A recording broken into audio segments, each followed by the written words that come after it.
अस्सलाम वालेकुम dear student, welcome to Base Academy. उम्मीद है आप लोग सब खैरियत से होंगे। लास्ट टाइम हम लोगों ने इंडक्टिव इफ़ेक्ट के ऊपर बात की थी।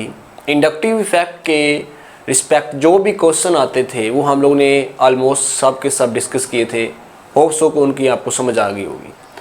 अब उसके बाद हम लोगों ने केमिकल बॉन्डिंग की कुछ प्रॉपर्टीज़ हैं, लाइक हमारे पास बॉन्ड लेंथ क्या है, बॉन्ड एनर्जीज़ क्या होती हैं, बॉन्ड एंगल्स क्या हैं, इनके बारे में हम लोगों ने क्या करना है, अंडरस्टैंड करना है। क्योंकि अगर हम लोगों ने आगे चल के लोकलाइज्ड और डीलोकलाइज्ड रेजोनेंस वगैरह को डिस्कस करना है तो उसके लिए हमें इन प्रॉपर्टीज़ ऑफ केमिकल बॉन्ड्स को अच्छे से हाउ नो होना हमारे लिए लाजमी है।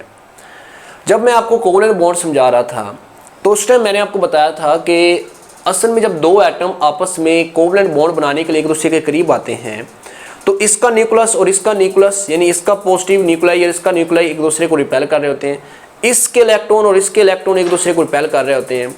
लेकिन उसी टाइम ही इस एटम का न्यूक्लियस इसके इलेक्ट्रॉन को और इस एटम का न्यूक्लियस इसके इलेक्ट्रॉन को क्या कर रहा होता है, अट्रैक्ट कर रहा होता है। यानी कि जब दो एटम एक दूसरे के करीब आ रहे हैं तो at the same time attractive and repulsive forces दोनों की दोनों क्या हो रही हैं, उस टाइम हो रही हैं। अगर बॉन्ड उस टाइम बन जाएगा जब हमारे पास अट्रैक्टिव फोर्सेस डोमिनेट हो जाएंगी, रिपल्सिव फोर्सेस पे बॉन्ड हमारा फॉर्म हो जाएगा। अगर रिपल्सिव फोर्सेस हमारी डोमिनेट हो जाती हैं अट्रैक्टिव फोर्सेस पे, हमारा बॉन्ड फॉर्म नहीं होगा। ये आप लोगों को बड़ी अच्छे से पता है। फिर हमने बताया था कि जब वो दो एटम एक दूसरे के करीब आते हैं तो वो एनर्जी लॉस कर रहे होते हैं और एक ऐसा डिस्टेंस पे पहुंचते हैं जहां पर उनकी एनर्जी कम से कम होती है और उनकी जो हमारे पास स्टेबिलिटी ज़्यादा से ज़्यादा होती है और उस दौरान उनकी अट्रैक्टिव फोर्सेस जो होती हैं वो मैक्सिमम होती हैं, यानी डोमिनेट कर जाती हैं रिपल्सिव फोर्सेस के ऊपर। उस वाले डिस्टेंस को हम लोग क्या क्या कहते थे, वहाँ पर बॉन्ड डिस्टेंस का नाम देते थे, बॉन्ड लेंथ का नाम देते थे। तो आज हमने उसी को ही पढ़ना और हम इसको कंप्रोमाइज डिस्टेंस भी बोलते थे। यानी इन दोनों एटमों के दरमियान जो है वो एक कंप्रोमाइज़ हो गया है कि दोनों एटम आपस में बॉन्ड बना चुके हैं।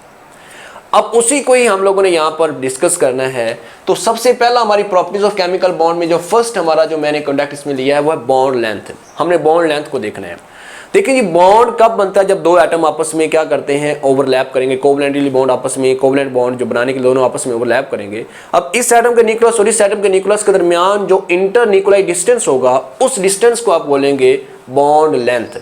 क्या है, यानी इसका वो क्या है, बॉन्ड लेंथ है। तो वही हमने लिखा है the mean distance between the centre of the nuclei of two bonded atom. जैसे देखें यहाँ पर हाइड्रोजन है, यहाँ पर हाइड्रोजन है, इसके वैलेंस शेल में एक इलेक्ट्रॉन है, इसके वैलेंस शेल में एक इलेक्ट्रॉन, दोनों आपस में ओवरलैप करते हैं। ओवरलैप होने के दौरान ये मॉलिक्यूल H2 बनाते हैं। तो ये इसका न्यूक्लियस और इसके न्यूक्लियस के दरमियान जो ये वाले न्यूक्लियाई के दरमियान जो मीन डिस्टेंस आएगा उसको हम बोल रहे हैं जी बॉन्ड लेंथ। अब यहाँ पर वर्ड एक यूज हुआ है मीन। इस मीन का यानी एवरेज डिस्टेंस हम कहते हैं। मीन मतलब एवरेज। इसका क्या होता है, एक्चुअली ये होता है कि ये जो हमारे पास इलेक्ट्रॉन जो कि बॉन्ड बना रहे हैं ये हमारे पास फिक्स नहीं होते, ना ही बॉन्ड लेंथ जो होती है वो फिक्स होती है। ये क्योंकि इलेक्ट्रॉन लगातार जो होते हैं वो कभी रिपेल कर रहे हैं, कभी न्यूक्लियाई जो एक दूसरे को रिपेल कर रहे हैं, इलेक्ट्रॉन एक दूसरे को रिपेल कर रहे हैं और एटम एक दूसरे के साथ एक with respect to each other एक दूसरे के साथ वाइब्रेट कर रहे हैं। तो ये कभी बॉन्ड लेंथ जो है कभी ज़्यादा हो जाती है, कभी कम हो जाती है। कभी भी बॉन्ड लेंथ जो होती है वो सेम नहीं रहती। बॉन्ड लेंथ हमेशा क्या करती रहती है, वेरी करती रहती है। और इस बॉन्ड लेंथ जो होती है उसको हम फिर मीन निकालते हैं, उसकी एवरेज निकालते हैं। तो हम यही कहते हैं कि हमारे पास जो डिस्टेंस नॉट रिमेन्स, जो हमारे पास कांस्टेंट नहीं रहता, क्योंकि बिकॉज एटम जो होते हैं वो ऑलवेज इन वाइब्रेशन, ऑलवेज अपने साथ एक दूसरे with respect to each other vibrate कर रहे होते हैं। दूसरा, इसलिए हम उनका एवरेज लेते हैं, इसलिए हम उनका मीन लेते हैं, इसलिए हम उसको कहते हैं mean distance between the two nuclei. Bond length जो होती है उसको हम मेजर करने के लिए जो एक हमारे पास एक्सपेरिमेंटल टेक्निक है वो होती है XRD यानी एक्स रे डिफ्रैक्शन। हम लोग ये भी कभी पढ़ेंगे, हमारा भी ये टॉपिक नहीं है। बस आपको ये पता होना चाहिए कि हम बॉन्ड लेंथ किस तरह से मेजर करते हैं। तो हम एक्स रे क्रिस्टलोग्राफी भी बोलते हैं या एक्स रे या डिफ्रैक्शन भी ही, आप इस मेथड के आप बॉन्ड लेंथ किसी भी चीज़ की निकाल सकते हैं। यूनिट जो होता है वो हम लोग इसको नैनोमीटर में, या हमारे पास इसका क्या होता है, एंगस्ट्रॉन होता है। जो हमारे पास पुराने जो यूनिट थे या पुरानी जो बुक्स के अंदर हमारे पास एंगस्ट्रॉन वर्ड यूज़ होता है। यानी कि एंगस्ट्रॉन आपको पता है वो 10⁻⁻10 मीटर के क्या होता है, इक्वल होता है जी। हम लोग ये भी कह सकते हैं 1 नैनोमीटर जो होता है वो 10 एंगस्ट्रॉन के क्या होता है जी, इक्वल होता है। अब आगे हमारे पास इसका फार्मूला, एक हमारे पास formula, it's not important for you understand, बस आप लोगों को थोड़ा बहुत अंडरस्टैंड होना चाहिए कि इसका फार्मूला क्या है। कि आप लोगों के पास अगर कोई ए और बी हमारे पास कोई बॉन्ड है और ए और बी का आपने बॉन्ड लेंथ फाइंड करनी है, तो इसमें जो आर ए है this is the radius of A होगा, आर बी जो है this is the radius of B होगा। इसमें एक्स ए जो है वो इलेक्ट्रॉन एक्टिविटी ऑफ ए है और एक्स बी जो है वो इलेक्ट्रॉन एक्टिविटी ऑफ बी है। तो इसमें अगर आप पुट करके आप लोग किसी भी एटम का बाय दिस फार्मूले या इस मॉलिक्यूल का आप इस फार्मूले की मदद से आप उसकी बॉन्ड लेंथ क्या कर सकते हैं, मालूम कर सकते हैं जी। कुछ फैक्टर हैं जो कि बॉन्ड लेंथ के ऊपर इफेक्ट करते हैं। उसमें हमारे पास बॉन्ड ऑर्डर है, इसमें हमारे पास इलेक्ट्रॉन एक्टिविटी डिफरेंस है, परसेंटेज ऑफ पी करैक्टर है, लोन पे रिपल्शन है। ये हर एक अलग अलग क्वेश्चन आते हैं, किस तरह से हम जरा इसको अंडरस्टैंड करते हैं। सबसे पहले है जी बॉन्ड ऑर्डर या number of bonds. Bond order या नंबर ऑफ बॉन्ड्स का मतलब क्या है कि कोई दो एटम है उनके दरमियान कितने बॉन्ड बन रहे हैं, उनका बॉन्ड ऑर्डर। जैसे यहाँ पर कार्बन कार्बन के दरमियान एक बॉन्ड बन रहा है, इसका मतलब ये है कि यहाँ पर इसका बॉन्ड ऑर्डर 1 है। यहाँ पर कार्बन कार्बन के दरमियान 2 बॉन्ड्स बन रहे हैं, इसका मतलब यहाँ पर बॉन्ड ऑर्डर इसका 2 है, इस तरह सो ऑन। मैंने यहाँ पर एक रिलेशन लिखा है कि बॉन्ड लेंथ जो है वो बॉन्ड ऑर्डर के इन्वर्सली रिलेशन में है, यानी कि जितना हमारे पास बॉन्ड लेंथ जो है वो ज़्यादा होगी उतनी उसकी बॉन्ड ऑर्डर कम होगा, या आप कह सकते हैं जितना बॉन्ड नंबर ऑफ बॉन्ड ज़्यादा होंगे उतनी हमारे पास उसकी बॉन्ड लेंथ कम होगी। फॉर एग्जांपल जब कार्बन कार्बन के दरमियान सिंगल बॉन्ड था उस वक्त उसकी जो बॉन्ड लेंथ आ रही थी वो 0.154 नैनोमीटर आ रही थी, या इसको हम कह सकते हैं 1.54 एंगस्ट्रॉन, क्योंकि मैंने बताया कि 1 nanometre is equal to 10 angstrom. तो इसको जब आप 10 से मल्टीप्लाई करेंगे तो हमारे पास क्या आ जाएगा 1.54 एंगस्ट्रॉन। अब देखिए कार्बन कार्बन के दरमियान 0.15 है, कार्बन कार्बन के दरमियान डबल बॉन्ड है तो 0.13 है, कार्बन कार्बन के दरमियान जब ट्रिपल बॉन्ड आ गया तो क्या हो गया 0. नंबर ऑफ बॉन्ड जब बढ़ते जा रहे हैं इनके दरमियान, दो न्यूक्लियाई के दरमियान, दो एटमों के दरमियान, वैसे वैसे इसकी बॉन्ड लेंथ क्या होती जा रही है, कम होती जा रही है। तो यानी कि बॉन्ड लेंथ कम होती जाएगी जैसे जैसे बॉन्ड ऑर्डर क्या होता जाएगा, बढ़ता जाएगा। उसकी रीज़न ये है कि जब कार्बन कार्बन के दरमियान सिंगल था और कार्बन कार्बन के दरमियान डबल है और कार्बन कार्बन ट्रिपल बॉन्ड है, तो इसका न्यूक्लियाई और इसका न्यूक्लियाई के दरमियान यहाँ पर 2 इलेक्ट्रॉन थे, यानी इलेक्ट्रॉन डेंसिटी यानी कि 2 थी, आप यूँ कह सकते हैं। यहाँ पर ये न्यूक्लियस और ये न्यूक्लियस के दरमियान इलेक्ट्रॉन डेंसिटी 2 और 2 4 हो गई है, इलेक्ट्रॉन की डेंसिटी बढ़ गई है। यहाँ पर भी कार्बन कार्बन के दरमियान इलेक्ट्रॉन की डेंसिटी क्या हो गई है, बढ़ गई है। तो इलेक्ट्रॉन की डेंसिटी बढ़ने की वजह से इन न्यूक्लियाई की अट्रैक्शन इन इलेक्ट्रॉन पर ज्यादा होने की वजह से इन न्यूक्लियाई का आपस वाला डिस्टेंस क्या हो जाता है, कम हो जाता है। इसलिए हम कहते हैं कि जैसे जैसे नंबर ऑफ बॉन्ड किसी दो एटम के दरमियान बढ़ेंगे वैसे वैसे उसकी बॉन्ड लेंथ क्या होती है, कम होती है, क्योंकि उनका आपस में जो उनके दरमियान इलेक्ट्रॉन डेंसिटी बढ़ने की वजह से उनकी आपस वाला जो डिस्टेंस है वो कम होता जाएगा। ठीक है जी। इस तरह अगर कार्बन ऑक्सीजन के दरमियान सिंगल बॉन्ड था तो उस वक्त हमारे पास उसकी बॉन्ड लेंथ जो आ रही थी वो 0.143 आ रही थी, और जब कार्बन ऑक्सीजन के दरमियान डबल बॉन्ड आया तो उसकी जो हमारे पास बॉन्ड लेंथ है वो 0.122 नैनोमीटर आ रही है। उसके बाद हमारे पास इलेक्ट्रॉन एक्टिविटी डिफरेंस। जब दो एटम आपस में कोवलेंट बॉन्ड बनाते हैं तो पोलर कोवलेंट बॉन्ड बना सकते हैं हमारे पास दो डिफरेंट एटम जो हैं जिनमें इलेक्ट्रॉन एक्टिविटी डिफरेंस है। तो जितना इलेक्ट्रॉन एक्टिविटी डिफरेंस ज़्यादा होगा उतना वो एक दूसरे को ज़्यादा अट्रैक्ट करेंगे, यानी कि जिसकी इलेक्ट्रॉन एक्टिविटी ज़्यादा होगी वो शेयर पेयर ऑफ इलेक्ट्रॉन को ज़्यादा अपनी तरफ अट्रैक्ट करेगा, जिसकी वजह से उनकी बॉन्ड लेंथ भी क्या होती है, इफेक्ट होता है, वो भी कम होती है। तो वही मैंने लिखा है कि बॉन्ड लेंथ जो है वो भी इन्वर्सली रिलेशन होती है इलेक्ट्रॉन एक्टिविटी डिफरेंस के साथ। जितना इलेक्ट्रॉन एक्टिविटी का डिफरेंस ज़्यादा होगा उतनी हमारे पास बॉन्ड लेंथ क्या होगी, कम होगी। इलेक्ट्रॉन एक्टिविटी डिफरेंस का ज़्यादा मतलब ये है कि उसमें पोलैरिटी ज़्यादा है, यानी कि वो बॉन्ड क्यों हो गए एक दूसरे को न्यूक्लियाई बड़े, यानी अट्रैक्शन की ज़्यादा है, वो इलेक्ट्रॉन के पेयर को अपनी तरफ अट्रैक्ट करेंगे तो बॉन्ड लेंथ उसकी क्या होगी, कम होगी। अगर हम कार्बन फ्लोरीन की बात करें तो उसकी जो बॉन्ड लेंथ है वो 0.138 है। कार्बन क्लोरीन की बात करें तो उसकी हमारे पास 0.17 है। इस तरह कार्बन बोरोमीन की तो 0.19 है। इस तरह कार्बन आयोडीन की बात करें 0.24 है।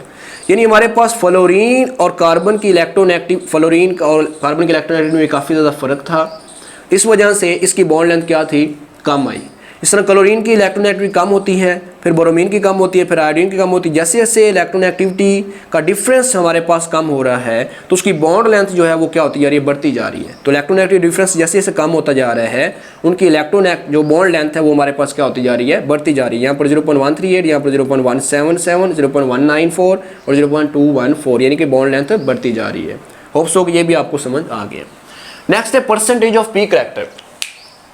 जितना परसेंटेज ऑफ पी करैक्टर ज़्यादा होगा उतना हमारे पास बॉन्ड लेंथ ज़्यादा होगी। इसको आप कैसे समझ सकते हैं? फॉर एग्जाम्पल अगर हमने कोई भी हमारे पास यहाँ पर हम कैलकुलेट कर रहे हैं कार्बन और हाइड्रोजन के बॉन्ड को। फॉर एग्जाम्पल हमारे पास ये कार्बन और हाइड्रोजन का बॉन्ड और ये कार्बन जो है वो दूसरी किसी भी कार्बन के साथ या किसी भी चीज़ के साथ जो है वो किस तरह अटैच है, सिंगल बॉन्ड के साथ अटैच। इसका मतलब ये है कि जो सिंगल बॉन्ड बना है इसका मतलब ये इसकी हाइब्रिडाइजेशन sp3 है। ये डबल बॉन्ड किस कार्बन के साथ है, इसका मतलब ये वाली जो कार्बन है वो sp2 हाइब्रिडाइज है, और ये वाली कार्बन जो है वो ट्रिपल बॉन्ड के साथ है, इसका मतलब ये वाली जो कार्बन है वो sp हाइब्रिडाइज है।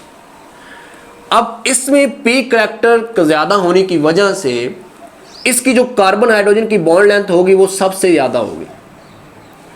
अब उसके बाद पी करैक्टर इसमें थोड़ा सा कम हुआ, उसके बाद और सबसे कम पी करैक्टर किसमें, इसमें है, तो इसकी सबसे कम भी बॉन्ड लेंथ भी किसकी होगी, इस कार्बन हाइड्रोजन की होगी। दूसरी वर्डिंग में आप यूँ समझ सकते हैं कि यहाँ पर ये जो कार्बन है और ये कार्बन है, ये वाली कार्बन का एस करैक्टर ज़्यादा है, और जितना एस करैक्टर आप कह सकते हैं कि उतनी उस चीज़ की इलेक्ट्रॉन एक्टिविटी यानी इलेक्ट्रॉन को अपनी तरफ अटैक करने की एबिलिटी ज़्यादा होती है। तो यहाँ पर एस करैक्टर ज़्यादा होने की वजह से आप यूँ भी इसको लिख सकते थे कि एस करैक्टर जो होगा वो बॉन्ड लेंथ के क्या होता है जी, इनवर्सली रिलेशन होता है। जितना एस करैक्टर ज़्यादा होगा किसी चीज़ के अंदर उतनी उसकी बॉन्ड लेंथ क्या होगी, कम होगी। जैसे यहाँ पर एस करैक्टर कम था, पी करैक्टर ज़्यादा, यहाँ पर एस करैक्टर जो हमारे पास 25 ऑलमोस्ट था, तो पी करैक्टर जो हमारे पास तकरीबन 75 था, इस वजह से इसकी बॉन्ड लेंथ जो है वो क्या आई, ज़्यादा आई। क्यों, एस करैक्टर कम है, बॉन्ड लेंथ ज़्यादा, या आप कह सकते हैं पी करैक्टर ज़्यादा है तो बॉन्ड लेंथ ज़्यादा। एस करैक्टर का मतलब है इलेक्ट्रॉन एक्टिविटी, एस करैक्टर जितना ज़्यादा होगा उतना इस इलेक्ट्रॉन को अपनी तरफ वो ज़्यादा अट्रैक्ट करेगा।